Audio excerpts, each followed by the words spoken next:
Dear friends, welcome to the IAS Mentor. You are watching the Ethics Case Study series. Today we are going to watch a classic case study which normally happens in a civil servant life.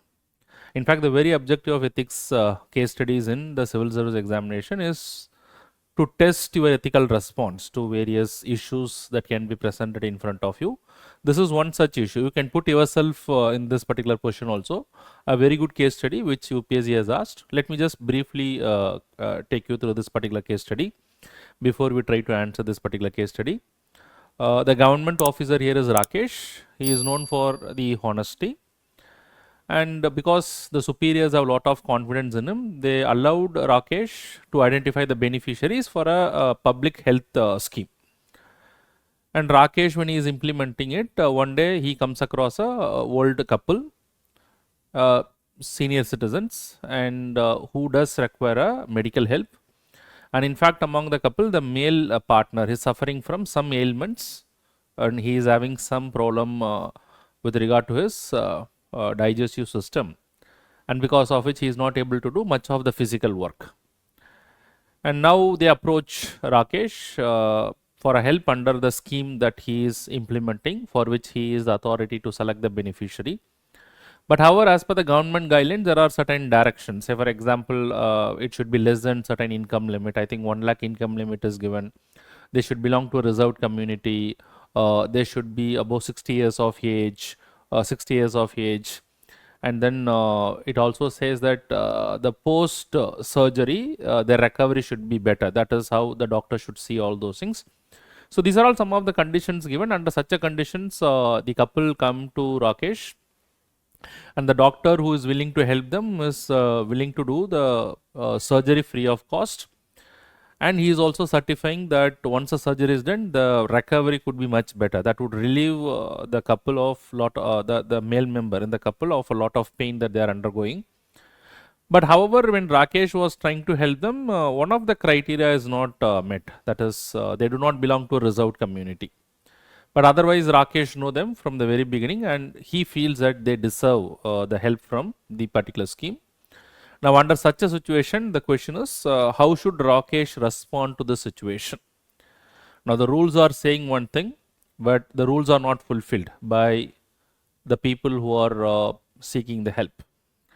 Now, under such a situation, is it okay for Rakesh to break the rules on compassionate grounds?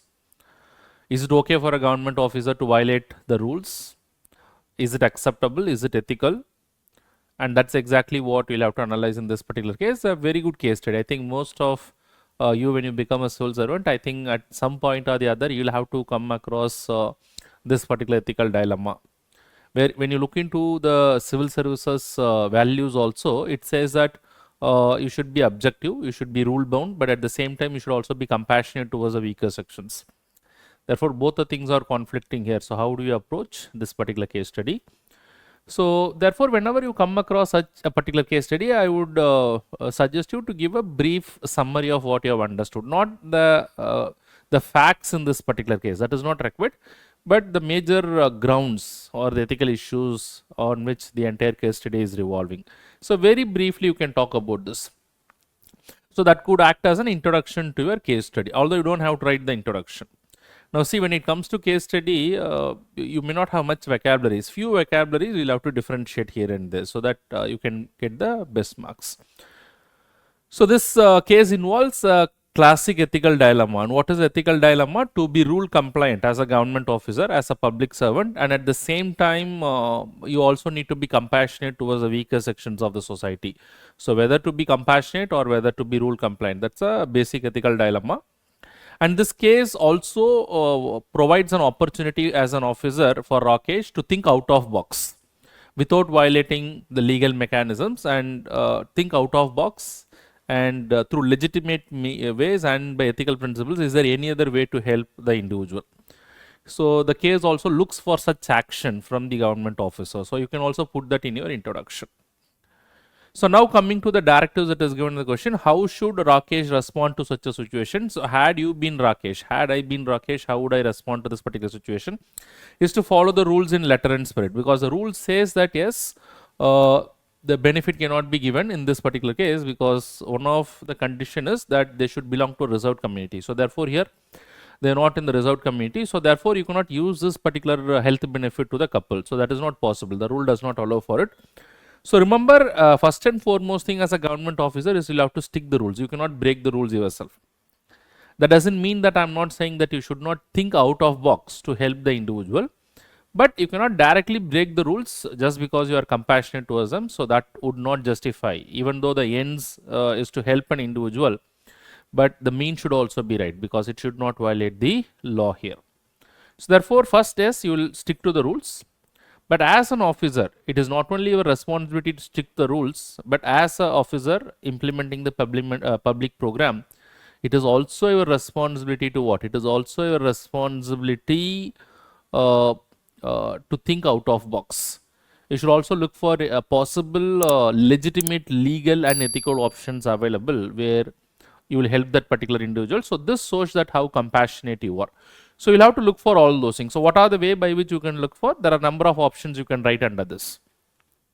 So probably one way is you look for any scope for discretion under this particular scheme. So sometimes some government schemes, they do give discretion to the implementing authority. So you just see whether there is any discretion to you.